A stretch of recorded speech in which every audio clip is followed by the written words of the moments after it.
Marvel Snap's most infamous meta tyrant has been lying dormant for quite some time, but today I have a list that might be bringing him back into the conversation.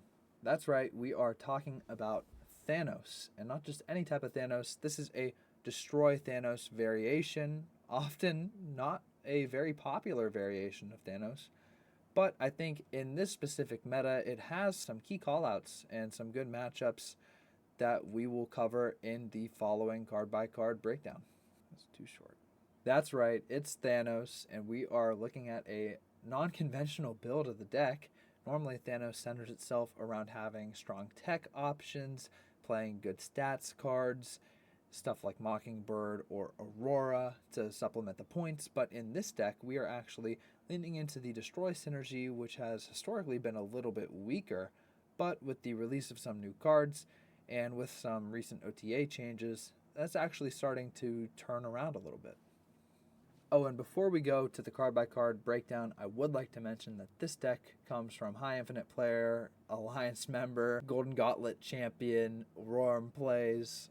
His information will be in the description for his Twitch. He streams there fairly often, much more often than me, so do go support him out. He's one of the nicest people in the community.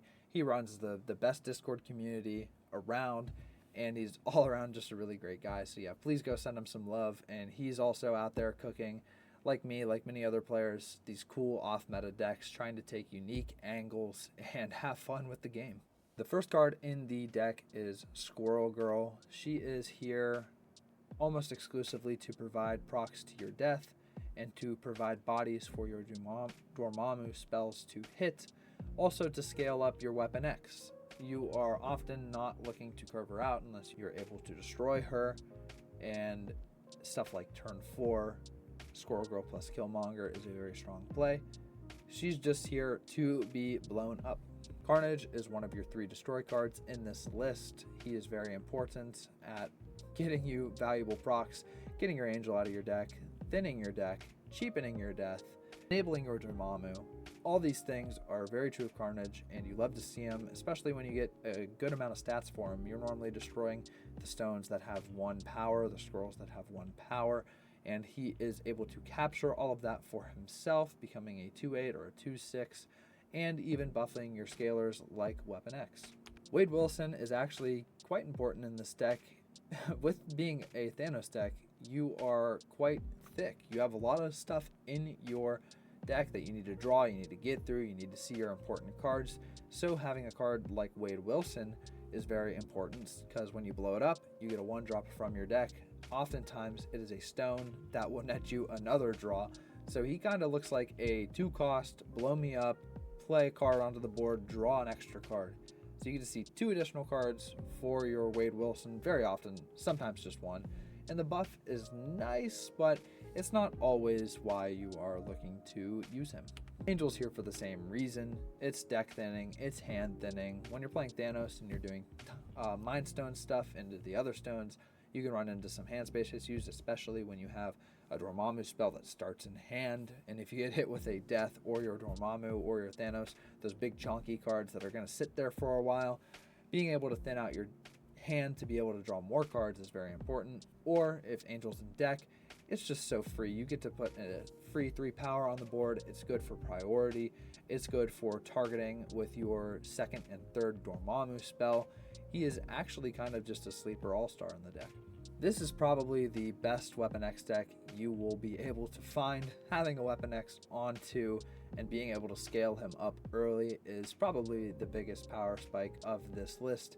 That just means that everything is going as according to plan, and it's like a well-oiled machine. It means you're playing out all your 1-drops, which counts for created cards. It means you're blowing stuff up, which enables the Dormammu and cheapens the death, and he scales up. It's all just super synergistic and is very much like a snowball. Once you get started, it's very powerful, but you do have some hands in this list that do brick, and that snowball never gets rolling. So be aware of when you have these good high scaling, high synergy draws, and be ready and willing to snap them. Gambit is one of the cards that actually gives this list a good matchup into the current meta. Gambit not only gets enabled from your Thanos stones, but also from the Dormammu spells. So you need to play in total all 3 Dormammu spells and 3 stones, and this guy gets enabled. If you play him early on turn 5, that's actually really good because he procs and then he gets more destroys that cheapen your death, further synergizing with the list. But he's also strong into any Shao list, any synergy list. I have a game later in the gameplay section where I play against one of the multiple man style move lists, and I just blow up a couple of their high power cards, and that's enough to win the game a lot of the times. Killmonger, another reason why this list is well positioned in the current meta. There's a lot of stuff like the move stuff that's relying on Aranyas to be on the board. Some people are playing Vulture, a lot of people are playing Ghost Spider. Those are all free death procs and net Killmonger extra power. Additionally, if you save this guy and you throw priority against a Shao Lao deck, you could very often blow up the 1-drop they are playing alongside their big guy. And finally, stuff like Vicky Hand is playing a lot of demons, a lot of agonies, a lot of Nikos, just a lot of cheap things that you're able to blow up onto the board. Even stuff like rocks. You don't see it as often, but the Ozymandias package and Suji, Killmonger is an all-star against. He nullifies everything outside of the big stat upside of their debris of their Rhino. He takes away all the bonuses that Ozymandias gets.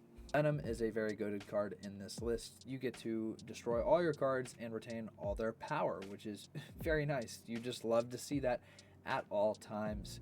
He is very similar to Carnage in all aspects, except he is 1 cost more expensive, but you do not mind to take that fee at all.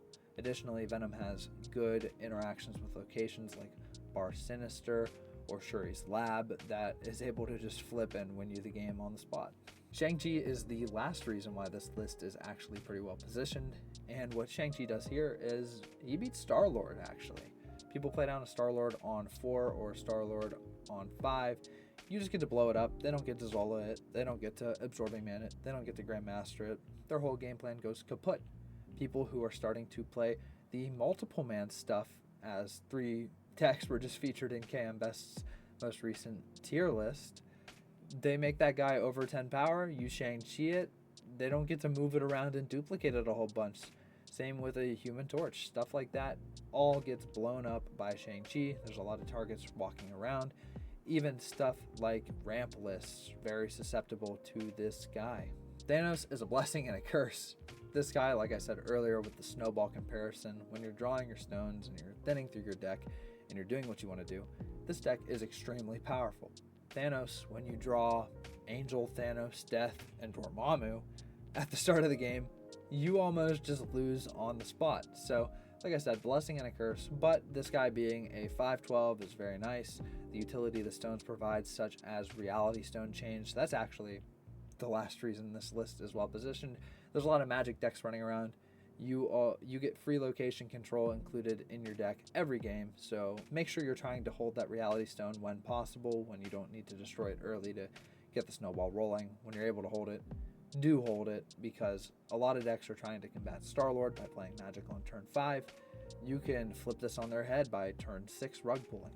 Dormammu is arguably the best stat stick in this list. He ends up playing a lot of the times like a 317 or something bigger than that, which is very awesome, and he enables you to be running Gambit Horseman of Death that further synergizes with Death, and all around just very much this deck just feeds into itself in very fun play patterns in very addictive ways. And this guy, along with Thanos, along with the destroy cards, is one of the main reasons why. Death is your other stat stick. Being able to get her down into the 1, 2, 3 cost range is extremely powerful. 12 power is nothing to be slept on, especially when, say, you play against another Gambit deck and they blow your 2-drop up or your 3-drop up. You're left with a Thanos or Dormammu, a Death on board that they cannot interact with. That's just going to be bigger than them when you get to also interact with them and blow their stuff up. Alright, hopefully you guys enjoyed the breakdown of this list. I think it's personally very fun, very much a sleeper, very much an off-meta pick that I actually played a week or 2 ago when he actually first cooked it up. I believe since then Weapon X got a buff if I'm not mistaken. And he made an alteration to add the Shang-Chi in. That used to be a misery. So if you want to do something where you're trying to synergize with yourself more and not interact with your opponent, if you find Shang isn't good in your pocket meta, misery is a good replacement there. That's what the card used to be. But when I played this back then, I had some good success. When I played it just now, I had some good success and ended up climbing. So be sure to drop a like, drop a comment, drop a subscribe, and enjoy the gameplay highlights. Let's go straight into game number 1 against Zev. Zev rank 1080. Aw, low CL gamer. Hopefully it is a good match. Not an ideal early turn curve. Ooh, Gamma Lab though. Could possibly make things a lot interesting. I mean, it's that, or as I play out a Reality Stone in order to destroy the following turn, which will pull the Angel out of my hand. Kinda leaning that TBH, although Shang-Chi, I get a free target there. I think I'm gonna do this though. Best to get the Dormammu spells rolling early in case we would like to Gambit. We'll see you in the next game. Because what do you mean? What do you mean? Killmonger. This just is to deny a draw. Feels so bad. Alright, 2 destroys. Angel comes down. Death goes down to 6. Extra Killmonger does nothing, but it does deny the Adam Warlock draw. It is good that their Mystique got pulled. Oh, wait, we actually get to play out our Dormammu into our Thanos into our death. Wait, we actually might win this game. I might have severely underestimated us. Although, if they do Onslaught Iron Man, we just die. Sarah, definitely a little scary, but it could be like a Surfer deck, which would typically not have enough points to deal with what we are playing down. We're just playing big boy, big boy, big boy. So let's see, what do you got? What are you playing with your double Sarah? Are you playing a Tribunal game plan? Also, look at this. I like this Dormammu variant.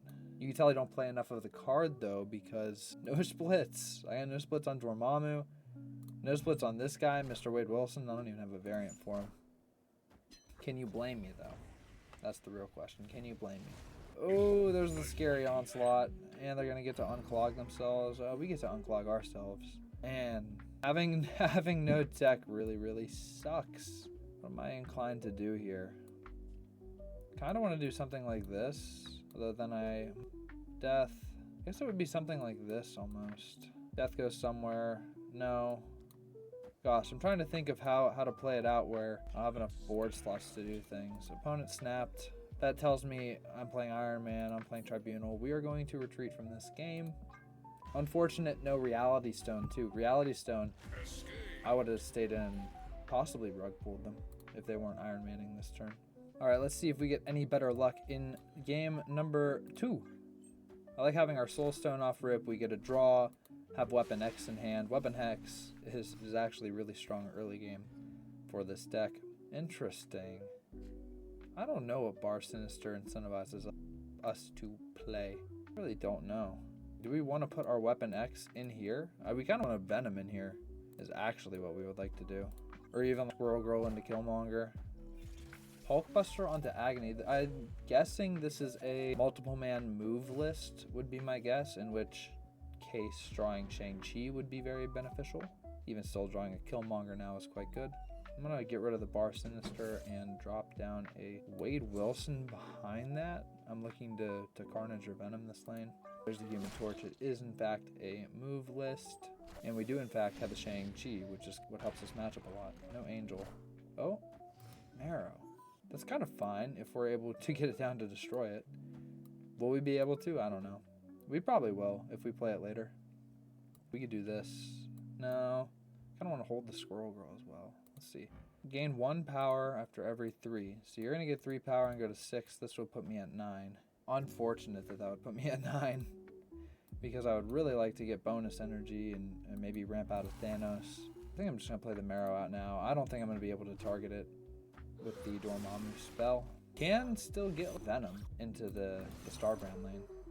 That's something that's very possible.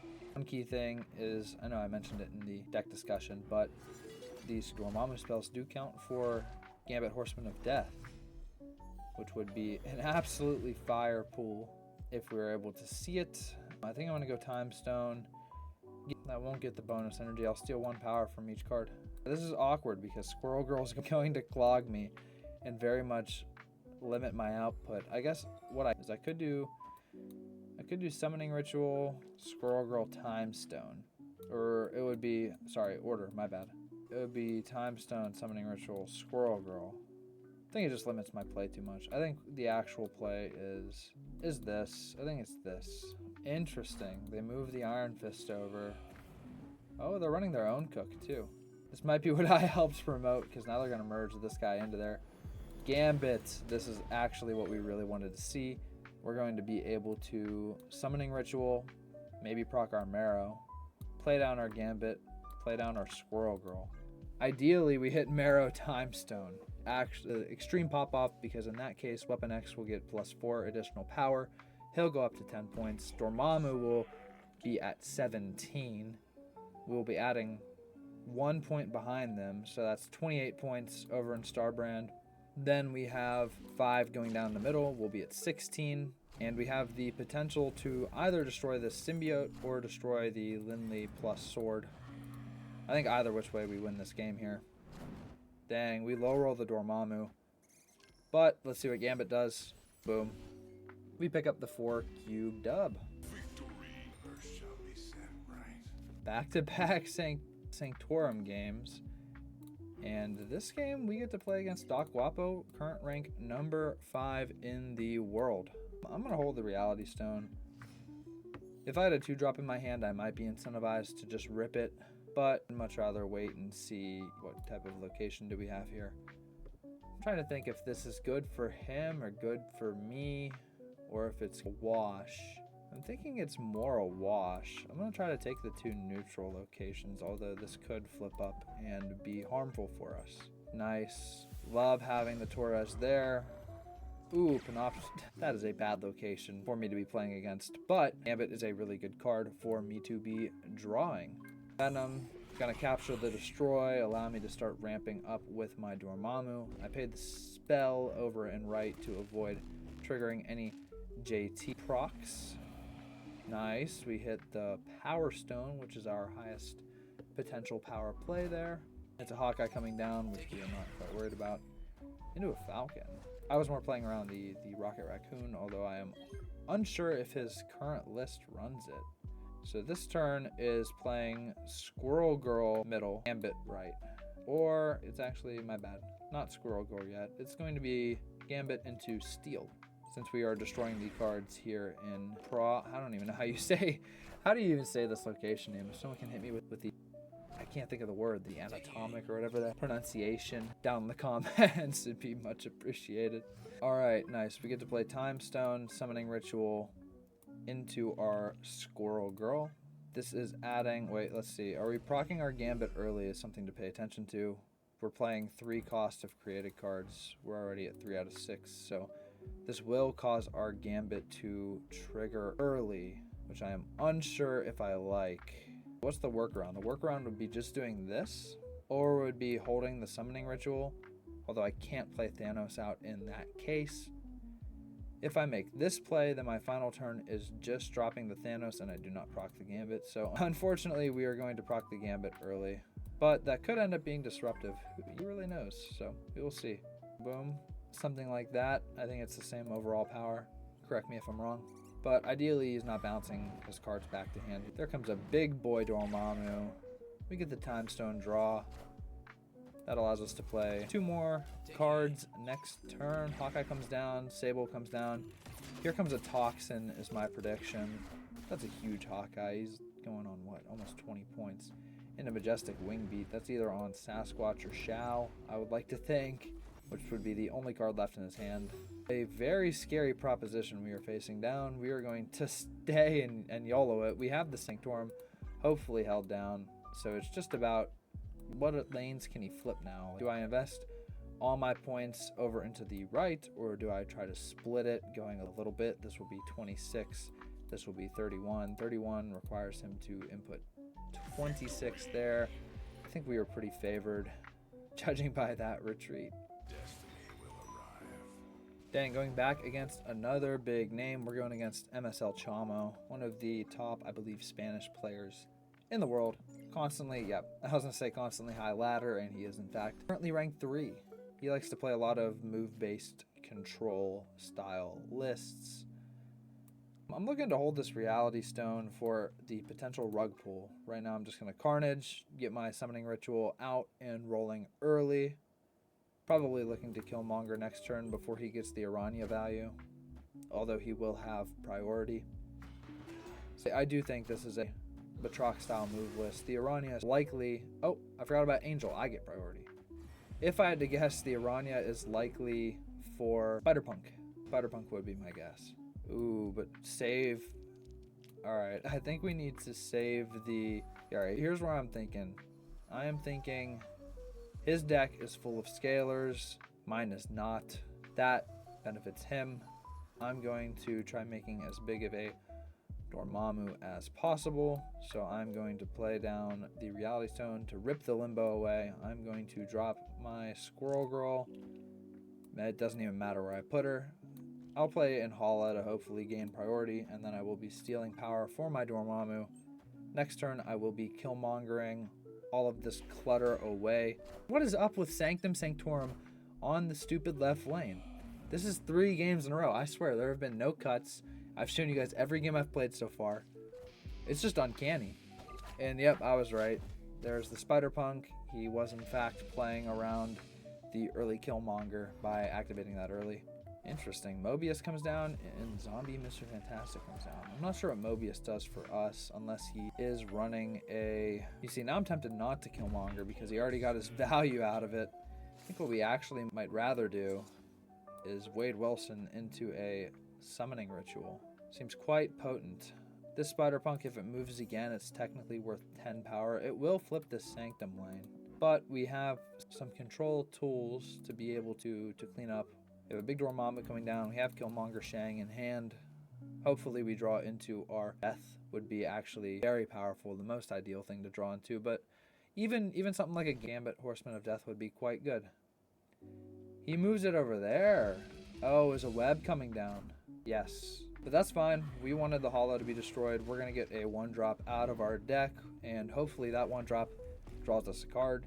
This is in fact the case. Get a Weapon X, which is not very great. But we are able to play our Weapon X out and Venom a lane. Or we can Killmonger.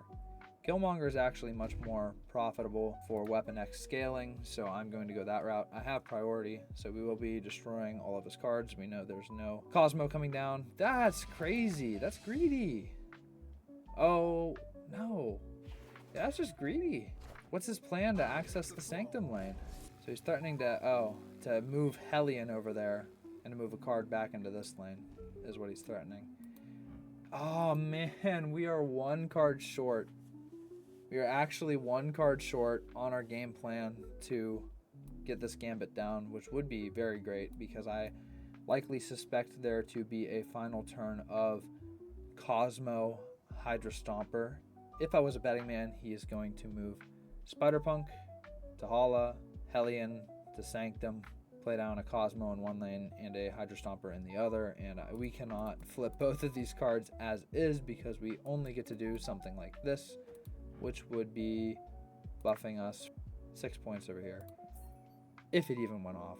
Not going to be enough. If we had a death in hand, it'd be another story. Or if we had an extra created card played, it would be another story.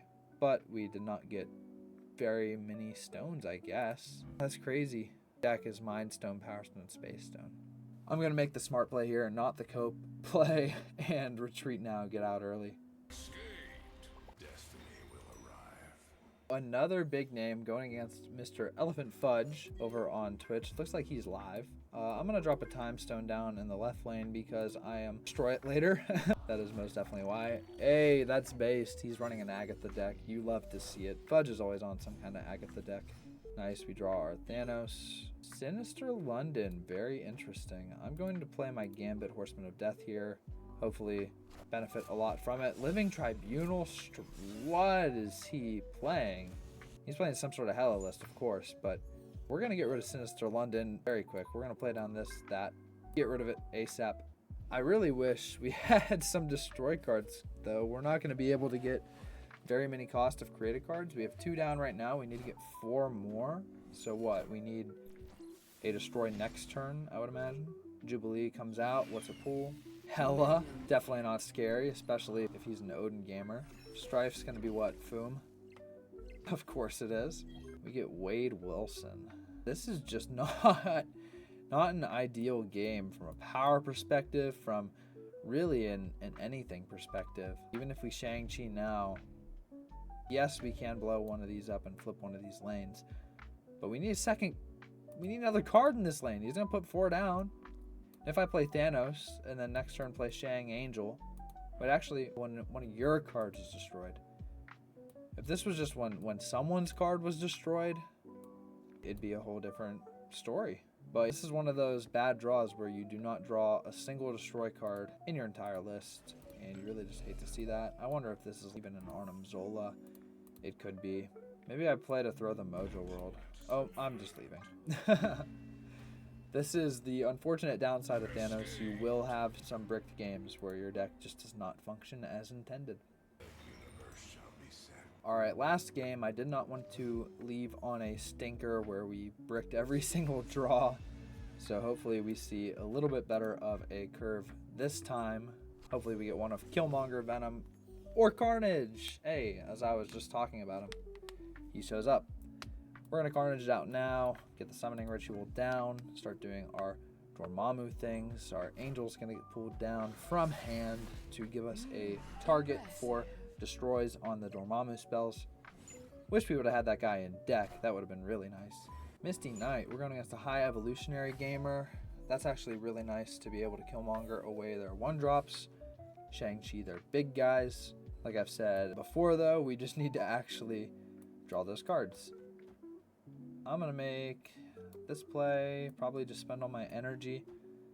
That's what I'd like to do. We're going to get a 2-cost back into hand, and we're drawing 2 cards, so we are likely filling out our curve. I'm playing the Power Stone over here in case of a Venom, and I'm setting up this middle lane for my Dormammu summoning spell.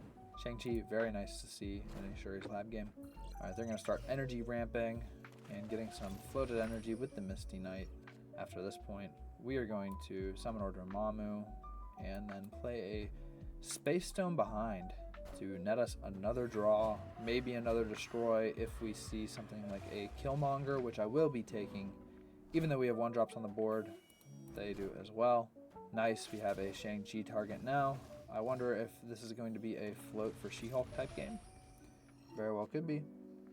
Ooh, we get Venom. That kind of changes the equation. Oh man, and now I wish I played Space Stone over here, because I would have been able to drop, let's see, 3 cards, I destroy. I would have been able to play Death Shang-Chi onto the final turn of the game, but we are not going to be able to do that. So instead, I'm going to try to get a little tall in both, I believe. Let's see, is that my most valuable play?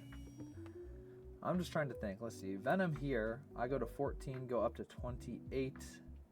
That only discounts my death down to 4, and I'm likely only left to play 1 card on the final turn of the game, which I do not quite fancy. Could also drop a Thanos over in this lane. I think that's what I'll do. Venom there will now certainly just win it on the final turn, and it will be about winning the other 2 lanes. 1 extra energy even here. Could have been very valuable, but we're going to get our Gambit, which is very nice. We're going to get to play down our Venom. I'm going to say that I'm debating saying he doesn't play any cards down here, but I think he will. I think I'm going to do this to at least contest it, and he does. So that means we win the middle lane. Hopefully this isn't a Foom. If this is a Foom, we'll be a little sad, but this Venom's going to go up to 72. He's getting quite large. Going to beat that Hulk, I believe. Yes, he is, and we are going to also destroy 2 of their cards in that lane. Beautiful. Taking home the 2-cube